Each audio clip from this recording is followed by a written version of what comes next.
Assalamualaikum warahmatullahi wabarakatuh. Tabik pun, hidup mahasiswa, hidup politeknik, hidup rakyat Indonesia. Halo, perkenalkan nama saya Salvia, program studi D4 Akuntansi Perpajakan, kelas A, NPM 20755026. Di sini saya akan menjelaskan tentang Peraturan Menteri Keuangan Republik Indonesia nomor 86/PMK 03/2020 tentang insentif pajak untuk wajib pajak terdampak pandemi coronavirus di Asiasi 2019. Dengan rahmat Tuhan Yang Maha Esa, Menteri Keuangan Republik Indonesia menimbang yang pertama bahwa untuk melakukan penanganan pandemi coronavirus di Asiasi 2019 perlu diadakannya perluasan sektor yang akan diberikan kepada insentif perpajakan yang diperlukan untuk masa pemulihan ekonomi nasional yang akan memberikan pengaruh yang luas. Yang kedua, dengan adanya wabah pandemi coronavirus di Asiasi 2019 adalah bencana nasional yang mempengaruhi stabilitas ekonomi dan produktivitas masyarakat. Ketiga, dengan adanya Peraturan Menteri Keuangan Republik Indonesia nomor 44/PMK 03/2020 tentang insentif pajak untuk wajib pajak terkena pandemi coronavirus di Asiasi 2019 dianggap tidak tepat sehingga harus dihapuskan sebagaimana didasarkan dalam pasal 17C ayat 7 dan pasal 17D ayat 3 Undang-Undang Nomor 6 Tahun 1983 tentang Ketentuan Umum dan Tata Cara Perpajakan. Yang keempat, berdasarkan atas pernyataan angka 1, 2, dan 3, maka Menteri Keuangan menetapkan insentif pajak untuk wajib pajak terdampak pandemi coronavirus di Asiasi 2019. Mengingat 1. Pasal 17 ayat 3 Undang-Undang Republik Indonesia tahun 1945, 2. Undang-Undang Nomor 6 tahun 1983 tentang Ketentuan Umum dan Tata Cara Perpajakan. Yang ketiga, Undang-Undang Nomor 7 tahun 1983 tentang Pajak Penghasilan. Nomor 4, Undang-Undang Nomor 8 tahun 1983 tentang pajak penghasilan atas barang dan jasa dan pajak pengeluaran atas barang mewah. Yang selanjutnya tentang Peraturan Menteri Keuangan Republik Indonesia nomor 217/PMK 01/2020 tentang organisasi dan tata cara perpajakan. Jadi, dengan demikian pemerintah akan menerapkan yang ada namanya insentif pajak untuk wajib pajak terdampak pandemi coronavirus di Asiasi 2019 dan ketentuan insentif pajak dalam PMK 86/2020 dapat diuraikan sebagai berikut.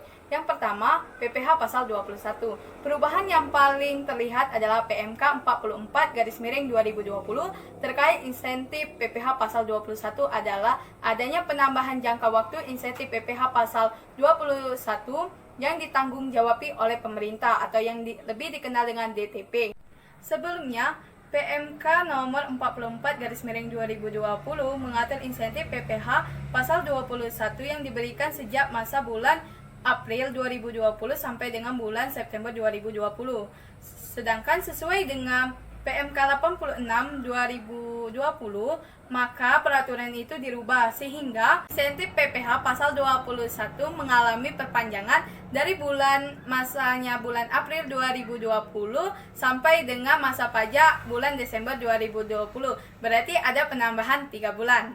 Selanjutnya, dalam PMK 86/2020 terdapat ketentuan baru yang belum diatur dalam PMK 44/2020. Dalam PMK 86/2020 mewajibkan untuk PPh pasal 21 berstatus pusat. Yang kedua, yaitu PPh yang bagi wajib pajak yang memiliki peredaran bruto tertentu.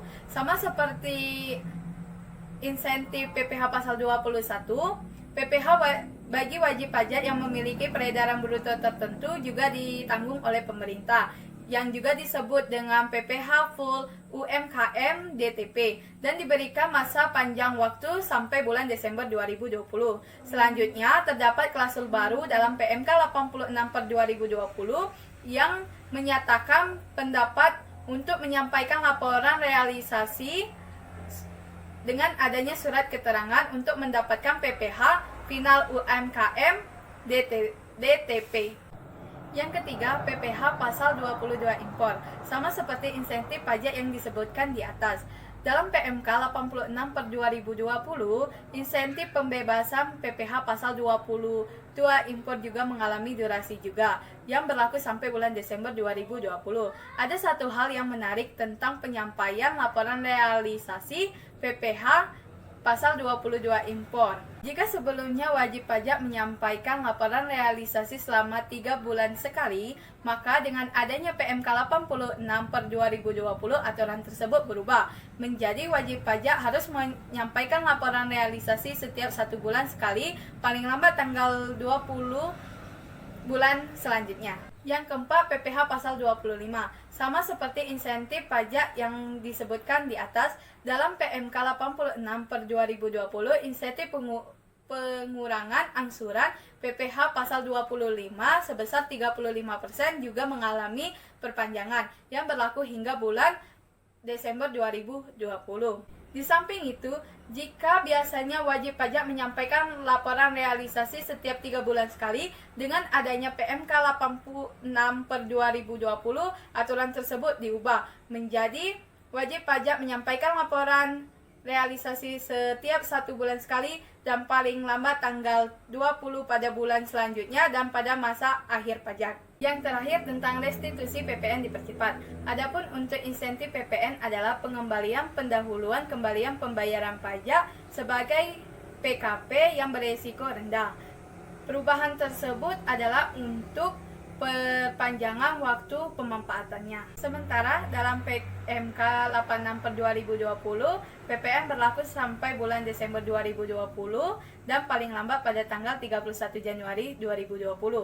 Nah, itulah tentang insentif pajak wajib pajak yang terdampak pandemi coronavirus di Asiasi 2019. Dan jika ada salah kata ataupun kata-kata yang belum pas, maka saya mohon maaf dan mohon kritik dan sarannya yang membangun. Terima kasih.